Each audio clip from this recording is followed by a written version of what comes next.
Hey, what is up everyone? This is PvT-Mitten's and I'm going to be reviewing The Last Tinker City of Colors for the PlayStation 4. There's not much to say about this game. It is pretty bare basic, but we'll try to get through it. Let's begin. First of all, select your language. There's hardly any languages for a lot of countries, and why is American and English in half for the English? It should just be the English flag, but we're not here to talk about that. That just brings up the credits. You get your standard options, which, your standard options more or less. Then you get your play. You're like 3 save spots, which is pretty decent to say the least. Then it comes to your actual save. Now, it says I've done 6 hours and 38 minutes. You could take about a half an hour off that because I was getting some footage, so 6 hours it took, so it's pretty beefy. You can bring up your collectibles, chat, like you can practice moves. Your difficulty you can change, which I've got on really easy because there's no point of having on any higher difficulty. There's no achievement or trophy for it. You could actually replay any part of the story you want, which I actually think is a really good, I think a lot of games should do that for starters. But it's good to see an indie game do this. But without further ado, let's actually get to the game itself and get out of the menus here. As you can see, the game looks very PS2, and I know a lot of people don't care for graphics. I don't really either. But the graphics are pretty bad, to say the least. The game's colorful, but it's graphically not very impressive. It looks like a very good Wii game, and that's been very nice. But on the plus side, the game has really good music. I actually find myself quite enjoying the music in this game. The voice acting, even though there's no actual spoken dialogue, it's like what you see on the screen now. It's more like Rare games where they just muffle and make up, some random, noise. Because this is what this is trying to be, that era of platforming. Some of them are alright, some are, decent, but yeah, it's hit or miss. There's puzzles, which you're going to see one here. They're not too hard, but they're not too easy either. They're actually a lot harder than other platformers of its genre.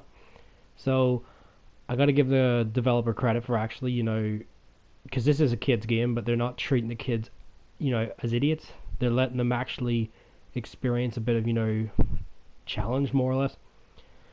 This is your shop where you buy new moves. As you can see, it's quite a variety of moves in the game. You can also buy, extend your health bar, which I've done.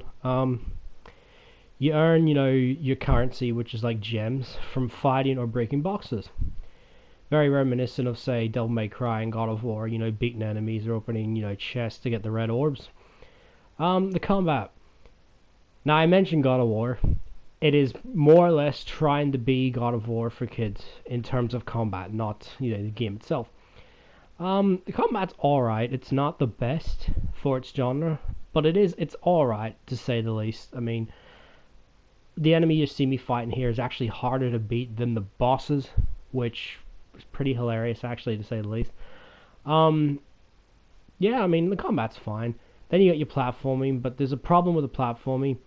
It's not very responsive. Sometimes you just fall because of the fact that it does what old Rare games used to do, where it auto jumps for you if you hold in the R2 button. Now, I don't like that. I prefer to have control, and freedom over your jumping. But the game does have charm. As you can see here, I went into a fit of laughter when I did this. You shoot the moon, it actually, wakes up for a split second. I thought that was funny. I mean, yeah. But now we get to some problems. See the frame rate from just turning the camera? Now this is your hub world. As I stated, the game's very beautiful in terms of colors. I mean, it looks very colorful. But it's graphically not very impressive to look at up close. As you can see, it frames, in and out. I've never had the game crash though, but I've had audio glitches, which you'll hear in a minute coming up. It runs okay. It's not the best. The game runs at 30 frames, but you can see it runs at 30 frames. It does hinder the game very, not badly, but it does hinder it to some, you know, performance level. But yeah, overall, I mean, it's fine. It's not, you know, bad. And there's another cheeky, you know, Easter egg I went into for the laughter done. But yeah, as you can see up close, things don't look very nice, but everything else, it's fine. But I'm gonna be quiet here. I'm gonna let you hear the audio glitch I was telling you about, and you can tell me what you think about it.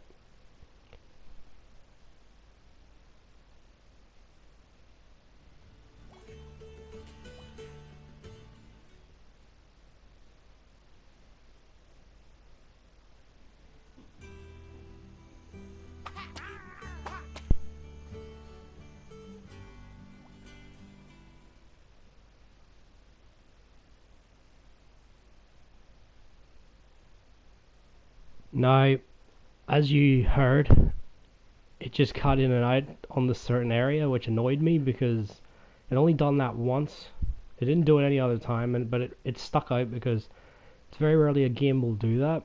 But when it does, especially when it's got a good soundtrack, it hinders the game. But overall, story-wise, it starts off very, you know, generic, like, oh, save the world bullshit kind of thing.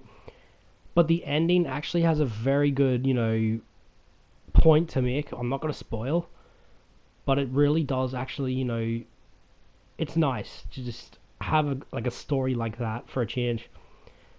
Just play it yourself to see what to see what I'm talking about. I think this game's like $8 on PSN, so it's not expensive at all. But yeah, I mean, that's all I can really talk about with this game. The platforming's fine, but it's very, you know, hold your hand kind of thing. Combat's pretty good. Stated about the graphics, sound design, I've already went over. Yeah, out of the characters though, I only liked one character in the game. He's not the main character. I mean, the main character is not bad, he just does nothing really, to be honest. But I only liked one character, and a few others made me laugh here and there, but yeah, I think there could be some work done on this, but overall I'd give the game a 7.5. So, hope you guys enjoyed the video. Let us know what you think of the game. If not, I'd say give it a, you know, a rental, or at least give it a try, but yeah, 7.5. Overall, hope you guys enjoyed the video, and stay tuned for some upcoming content. This is Private Mittens. Take care, guys. See you later.